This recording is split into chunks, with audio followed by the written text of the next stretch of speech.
Hello and welcome to the Tech Certified podcast. I'm your host, caleboni.certified, and this is the podcast where we interview tech professionals and tech creators who inspire us on our journeys in the tech industry. In this episode, we're going to be doing something slightly different from what we usually do. We're going to be going through a compilation of some of the incredible advice on getting into the industry. In each episode, there's been a period where I've asked the question to our guest, what is your advice on getting into the tech industry? And in this episode of the podcast, we're going to be going through what each of our guests has said so far. This is episode 7. So there have been 6 episodes, 6 incredible episodes so far. And each of these episodes has provided some great advice and insight. Let me know in the comments section what your favorite episode has been and let us know why. Now, before we get into it, I have some good news and some bad news. And I'm going to start with the bad news. Now, the bad news is this is the last episode of season 1, part 1 of the Tech Certified podcast. We're going to be going on a short break before part 2 of the podcast. And in part 2, we're going to come back and complete the season. But not to worry, the good news is that during the break, there'll be some other content, not podcast, but some other content. And I will still be posting every single Monday. Now, the content is not going to be podcasts. I've kind of missed doing other forms of content. Don't worry, it's not going to be boring on caleboni Certified. There's going to be lots of other content on the channel, and it's still going to remain super interesting and super fun. I've got some other things planned, so stay tuned. Tune in every Monday, and occasionally on Wednesdays I post as well. So stay tuned. Okay, that's enough talking. Let's get into it. Let's listen to some of the advice from our guests on getting into the tech industry. Here we go. I wanted to ask you about, getting into cybersecurity. And I know that on your channels and platforms, you give a lot of great advice on how someone would get into this industry. It's not easy, and loads of people struggle to break into cybersecurity. And so I wanted to ask you, whilst we have you, what advice would you give someone trying to get their first role in cybersecurity? Yeah. So for me, I think the advice starts a little bit philosophical first, and then it starts with actionable items. So my philosophy is that if you want to, in today's world, break into cybersecurity, firstly, you really have to know your reason and your purpose. So like knowing your why is so important because that's what's going to keep you grounded throughout the struggles. So throughout the information overload and not finding kind of the area that you want to focus into, or maybe you have the area that you want to focus into, but you really don't know how to like hone in on the skills that you need or the experience that you need for that area. Like knowing your reason and your purpose for wanting to pursue the journey. For me, I have always found that that's what keeps you grounded and motivated to keep going. So that should be the first thing to really, really like solidify your purpose for going there so that you don't stray away from the journey. Like as you are like 30 or 40% on the way there and finding it more and more difficult. The second thing then is that a lot of people are focusing on the credentials. And by the credentials, I mean like the educational components, the certification components, and that's great, right? I did go the educational route at first, and I did get a lot of certifications that did help my career a lot.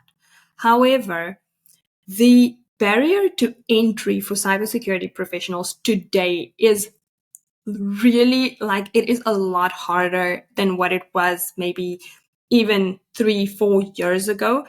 And so now when someone is trying to get into the industry, you really need to have skills and knowledge. Like that is so important. So the one thing I say is in parallel to doing the educational aspects, for example, if you're pursuing a cloud engineering or cloud security analyst journey, then cloud certifications are great. They're going to help, but cloud security skills is what's going to demonstrate the knowledge for you to be able to actually get the job. And that's what's going to really be the factor that sets like you apart from the other kind of pool of candidates that's flooding for the entry-level roles. Because remember, the entry-level roles, like, there could be hundreds of people applying for that same entry-level role. So the thought process always has to be, what's going to make me the unique candidate when I'm applying amongst hundreds of other people that's applying for the entry-level role?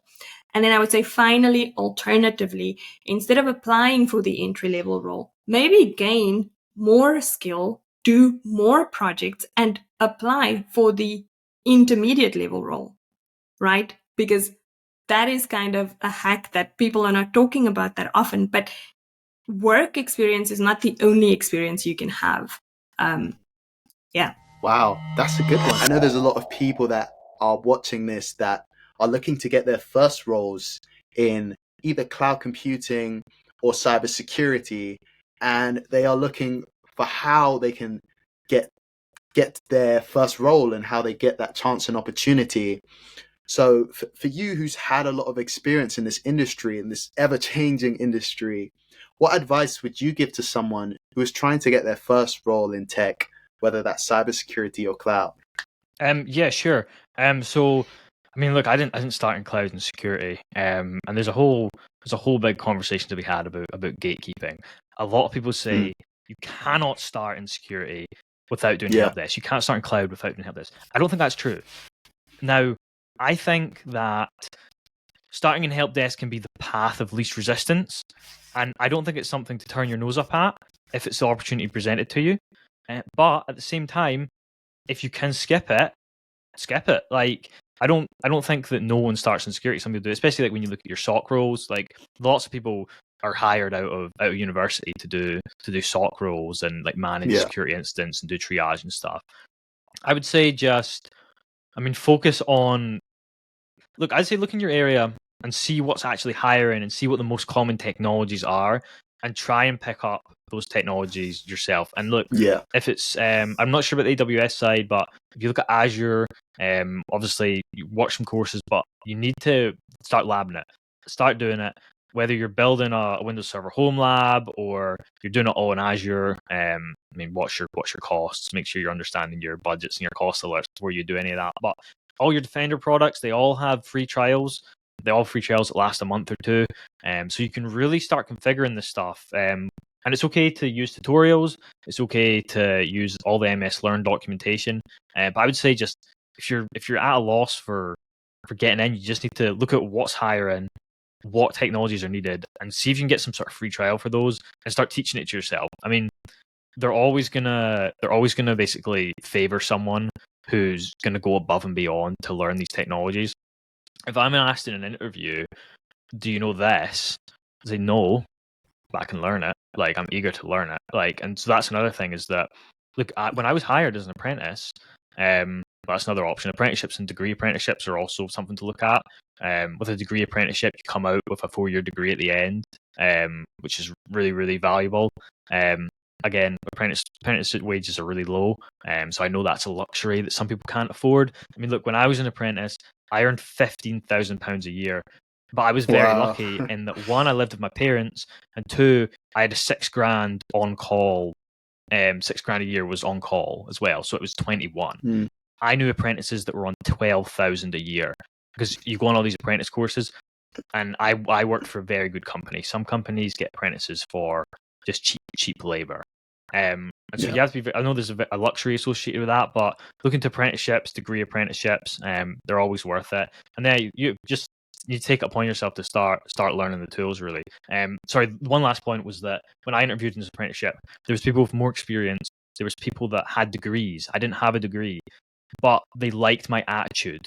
And that's a true story. They liked me better because I had a better attitude. I was so willing to learn, and that's how I ended up with the job. So don't necessarily think that you're up against people with better qualifications than you, because you are, but it's not always about that. See, they can always teach technical, but they cannot teach a good attitude. And no one wants to work with someone horrible or just like someone arrogant. Very true. Very true. Like, I don't even need to ask this question because you've given so much advice already. Okay. But the question is, what advice would you give to someone trying to get into tech? I guess other than the advice that you've given already, with the personal branding. what advice would you give to someone trying to get into the tech industry? I think it's just you literally just standing out, like you said. Mm, If I'm getting into a field, I would want to be the best in that field. And not like the best, but I would learn in such a way that I would want to be the best. Like I wouldn't learn it in like a mediocre way that I'm learning front end, I know how to do a few templates, I'll just stop there. No. You have to like go the extra mile to do a lot of research, build as much projects as you can, because during your interviews, if you're applying for a very technical role, I'm speaking about engineering, so I might be a little bit biased, but if you're applying yeah. for a very technical role, you want to have conversations with your interviewer and you want that person to say, oh, this person actually knows their onions. Like you want to be mentioning things that you've experienced, things that you've gotten your hands dirty with, right? You want to talk about your projects, you want to talk about the pitfalls, the projects that you worked on, the challenges that you faced, how you overcame those challenges, how you worked in a team, how you were a leader, the problems you had putting your team together. I mean, all those things. So you really want to get your hands dirty with like the technical stuff and the non-technical stuff. And you also have to prepare very well. No matter how many years of experience you have, if you have an interview with a company, you shouldn't say, "Oh, I've done this before. This is nothing." You should still go ahead to practice, do mock interviews, speak with Mm, people to make sure that you're interviewing skills are still ready to go. So I think it's just basically standing out, build as much projects as possible. If you can launch those projects on maybe the App Store or a website, if you're working on stuff that don't really have UI work, like maybe DevOps, cybersecurity, blockchain, you can start building like architectural documentations that you can talk about, make sure that your GitHub is really good. I mean, just ask yourself at this point you're in, would you hire you and pay you a lot of money? So if you can't comfortably say, oh, I can hire me and pay me like $200,000 in a year or $500,000 in a year, then hey. you're not ready. So it's Mm, just basically standing out and just making sure that you're not doing yourself a disfavor when if you probably get rejected, you just know that it's coming from the company and not you. So that level of confidence is what you should try to build. yeah, and I really like that question. Would you hire you? So today's video has been kindly sponsored by Cloudways. Cloudways provides fast and reliable cloud hosting solutions for digital agencies, e-commerce stores, and online businesses. As a managed cloud provider, Cloudways provides the flexibility to manage your applications or websites on top cloud infrastructures like AWS, DigitalOcean, and even Google Cloud. Cloudways provides world-class hosting solutions for WordPress, Magento, Laravel, and PHP applications. The platform ensures fast and reliable performance, high availability to host high traffic sites. Plus, with Cloudways Autonomous, enjoy fully managed hosting that auto scales to meet the needs of your growing business. Cloudways provides a variety of options. Simply click the link in the description below to try it out for completely free. Big thank you to Cloudways for sponsoring this video.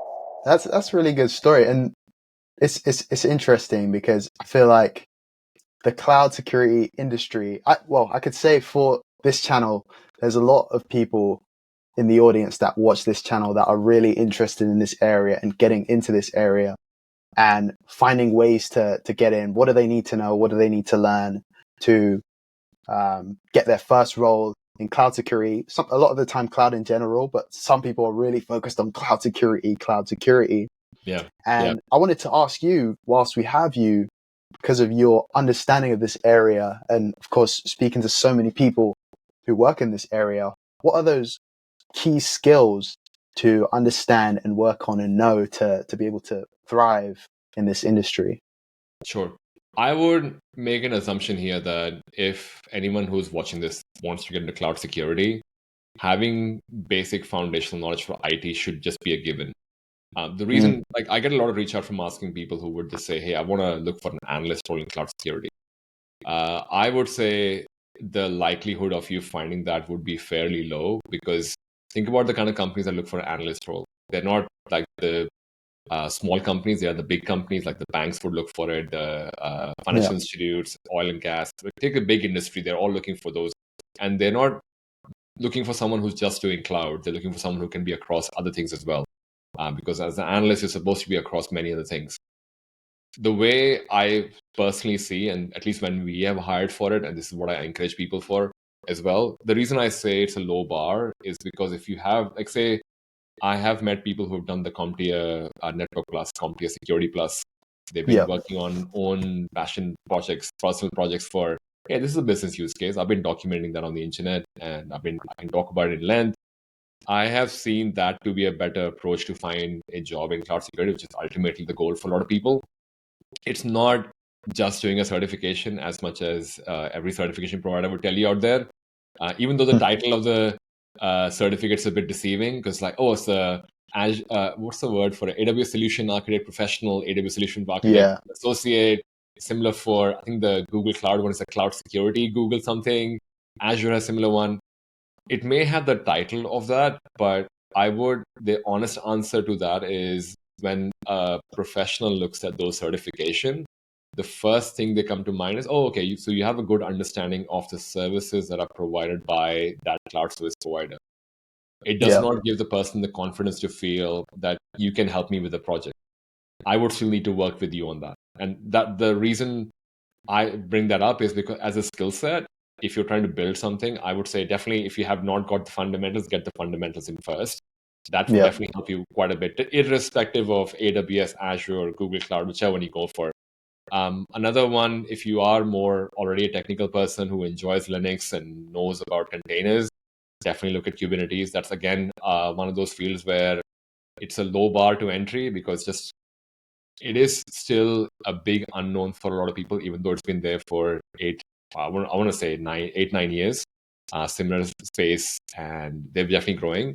So from skill set perspective, if you already had the IT fundamentals covered, the next thing I would understand is every cloud service provider, AWS, Azure, Google Cloud, has example architectures that are available, I think, on their GitHub as well as on the documentation page. I'm more than happy to send them over if someone wants to reach out as well.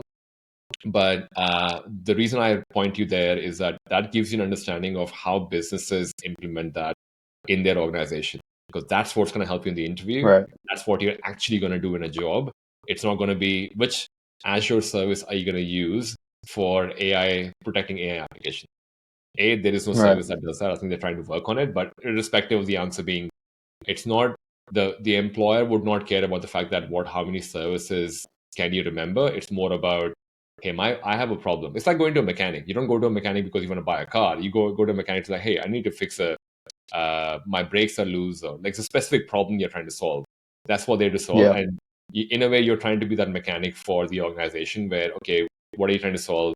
Oh, we want to expand into AWS or Azure. We want someone to help us build the entire architecture for what that would look like. Or another project could be the fact that, hey, by the way, we have recently started working on building our security uplift program for Google. We're looking to improve identity access management. What do you think we should do? And even listing our 5 or 6 examples. And by the way, you can ask ChatGPT for this as well. You don't really have to like be an expert and start learning like that. Those are skills I would say I would invest more time on. The certifications are good because at least it helps you get through that first HR door of knowing, oh, you have a certification. But when it comes to the interview, they'll be expecting you to at least have a few examples for business use cases where you can say, oh, I learned this technology. Like I learned Azure Sentinel, which helps me do threat intelligence. I made my own playbook, things like that. Those are solid examples. You can go, oh yeah, I want this person because I think better than saying I have certification. Wait, stop. There is no way you've listened to this podcast all this way and have not subscribed to the channel. Some of you have not even liked the video. If you've taken any value from this podcast, please subscribe to the channel, caleboni.certified, and leave a like on this video so it can get out to as many people as possible. And you never know, leaving a like might actually give you some good luck. Okay, that's enough. Let's get back to the podcast. Let's talk about what advice you would have for some of the audience, because I know there's a lot of people who want to switch careers. They're working in a certain area, and for whatever reason, they're not satisfied with that area and they want to switch into tech, whether it's cloud or software or cybersecurity, whatever the case. they want to move on and work in the tech industry. Mhm. So what advice would you have for someone wanting to switch careers in the same way that you have? Okay. I think my biggest thing is check in. So ask yourself first, like, why? So always find your why. Why is it that you want to do it? Once you've found your why, I think your next step is to research. So research the different industries. So me going to that Black Tech Fest, for example, and me going to Microsoft, I was able to do my research. Even though I wasn't there with a pen and paper, scribbling down notes, I was watching, I was active, I was asking questions. I was liaising with my friends, like, what did you think of that? I remember even walking up to you, Caleb, and being like, I love this. Like, how do I, I was like, how do I do this? How do I get there? And I remember you saying, you just got to do it. You just got to do it. And I was like, yeah, all right. I'll just go. So find your why, do your research, ask people. Like, people within my reach have helped me so much. And I think you do not have to do it alone. Like, if you want to make that switch, get people involved in your journey who you can consult, who can give you advice. That would be my biggest thing. And then just do it. Just go for it. Like, don't hold back. It is scary though, I won't lie. It is very scary switching careers. It is scary because it takes you out of your comfort zone, but just go for it. Wow, that's amazing. It takes you out of your comfort zone. I think it's a risk a lot of the time when you're leaving what may be comfortable and easy and what you're used to and going into a role where you don't know what the future holds. You don't know if this is right for you. You don't know if you're going to do amazing in this industry, but you're going for it because you think, I'm just going to try. I'm going to do it, which is amazing. The next kind of question I wanted to ask was kind of to do with getting into cloud computing. So getting your first role in the cloud or as a cloud engineer or one of those entry-level roles in cloud. And I wanted to kind of hear your advice or your recommended steps to getting your first role in cloud computing. What would your recommended steps to achieving that be? Yeah, that's an excellent question because I get asked this a lot because I mentor a lot of people and one of my key goals is to help more people get into the cloud. And what I've realized is there's a 5-step process that anyone can follow that will help them get that first cloud job. And it's one of those things where, I know what it's like to try and break into the cloud. You just want to learn one technology, then the other. One day you're learning Python, the next day you're learning Linux. Day 3, you're trying to learn Kubernetes. And I find it's really easy to get lost in the weeds and to get confused. And so that's why I developed the 5 steps. And step number 1 is to get a learning plan. Because what happens if you don't have a learning plan is that you just get stuck on what I call a learning treadmill, where you're learning all these things, but you don't feel like you're going anywhere because you're not getting deeper.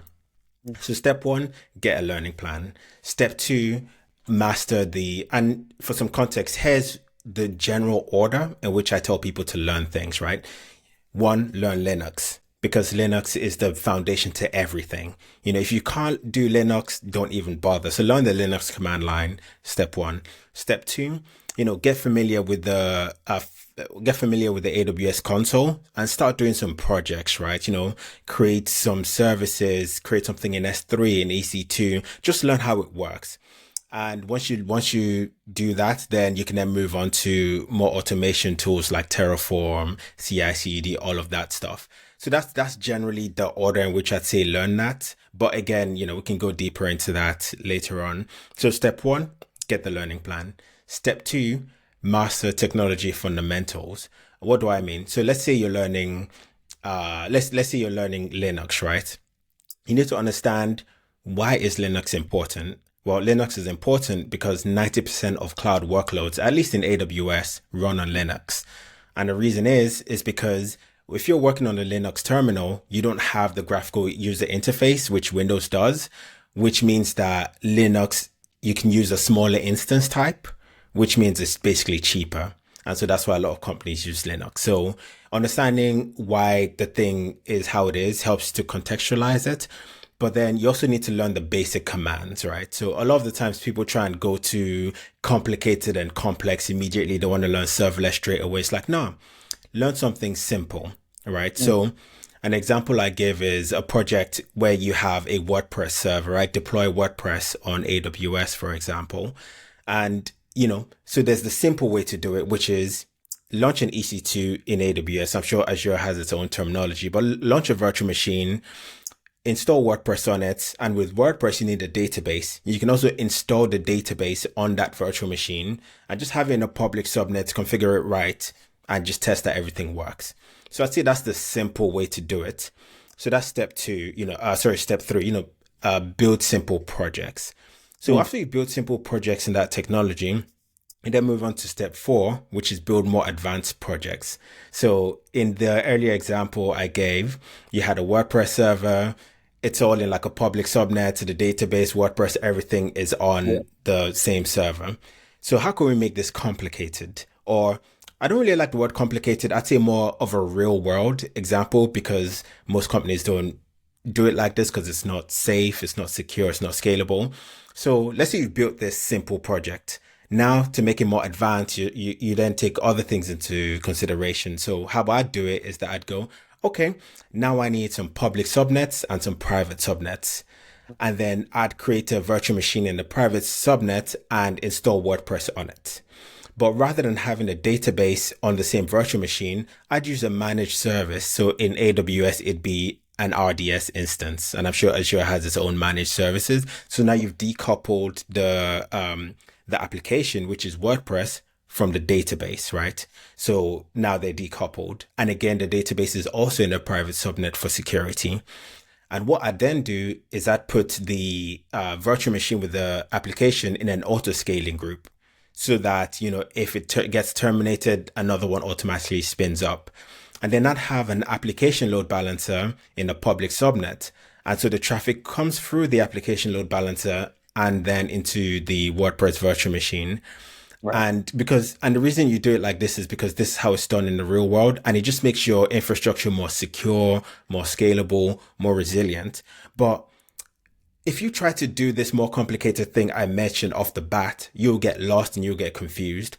However, if you build a simple project, which I mentioned earlier, you get to work out a lot of the kinks, right? So, a lot of the simple things. So by the time you get to the more advanced project, what you're fixing is a bit different, because you've already figured out a lot of things. So it just makes it easier to navigate. Whereas what I see a lot of people do is try to do the complicated thing first and then get completely lost. And the final thing, so once you get, a couple of projects under your belt, so you've done some projects using AWS service, you've done some projects using CI/CD. So I'll give you another example of a simple and then advanced, right, with CI/CD. So a simple CI/CD thing is that, okay, you have some code, and then once you, do a pull request and merge it into a branch, it automatically gets deployed into a virtual machine, right? So that's really simple. You push your code, it gets deployed in a virtual machine. Great, using pipelines. However, in the real world, you might want to have a test environment and a production environment. Yeah. So you want to test the code, make sure everything works before it gets deployed in production. So a more complicated setup then, and a more realistic real world setup, is now you have, let's say, 2 branches in your code repository. You have a test branch and a production branch. And then also in AWS or whatever cloud you also have 2 different servers, a test server and a prod server. So if you make a change to your code, you then merge it to your test branch, and then that deploys code to your test server. And then you can do your test to make sure everything works. And then once you're satisfied, you can then merge that code from your test branch into your production branch, which then deploys that into the production server. So you can see, again, we've gone from simple, where it's just one branch, one pipeline, to complicated. And by doing this, you then build up a repertoire of high quality projects you can talk about. Because again, there's a lot of competition. So the more you can do, the further you can take yourself, the more likely an employer is going to look favorable on you. And so this brings us to the final step, which is learn how to communicate your experience. Now, this happens in 2 main ways. The first way is in your resume, right? you need to know how to write all the projects you've done, all your skills, all your experience in a way that sort of attracts recruiters. And I review a lot of people's CVs or resumes, and I see they don't really know how to do that properly. Either they don't have enough detail in there, or they have too much detail, or they're not formatting it properly. So learning how to communicate your experience on paper is really good. Yeah. And then the second way is through interviews, right? So once you actually start getting calls from recruiters, how do you talk about the projects you've done? Like, Caleb, you'd be surprised how many people I have mock interviews with, and I'm like, okay, so tell me about the projects you've done. And they're going, I can't remember. And they don't have an answer for me. Yeah. And this is a question that's definitely going to come up in an interview, right? Mm-hmm. So you need to know how to respond to that. You need to practice. You need to know what the common interview questions are and how to answer them confidently and competently, right? With a smile on your face and with enthusiasm. So these are, I'd say, by following these 5 things. So just to iterate, because I know I've said a lot of things. Yeah. Step 1, get a learning plan. Step 2, master technology fundamentals. Step 3, build simple projects. Step 4, build advanced projects. Step 5, communicate your experience. And that's the 5-step framework to get your first cloud job. That is a really good framework. And I'm sure the people watching this who are trying to get that first cloud job will really be able to take a lot from those 5 steps that you've just shared. One of the things that I was really interested with was when you spoke about the basic project and then into the sort of advanced project. The basic one was quite simple, create a VM, install WordPress, get a database behind it. And the second one was kind of building that in a way that kind of looked like the real world, having a test environment, production environment, and kind of pushing that through as if it was a company doing so, or as if it was real life. So these steps were really good, and it's really great to hear sort of a framework that people can just go along with and follow to getting their first role. So I hope those watching and who are looking to get their first role can really take a lot from this. Wow, that is some amazing advice from some of our tech professionals. I hope some of this advice is really, really helpful for you guys. And I hope it's stuff you can really put into practice on your journeys and in your tech careers. Thanks so much for watching. Remember to leave a comment saying your favorite episode from this season so far, and let us know, why is that your favorite episode? Thanks again for watching, and I will see you next Monday.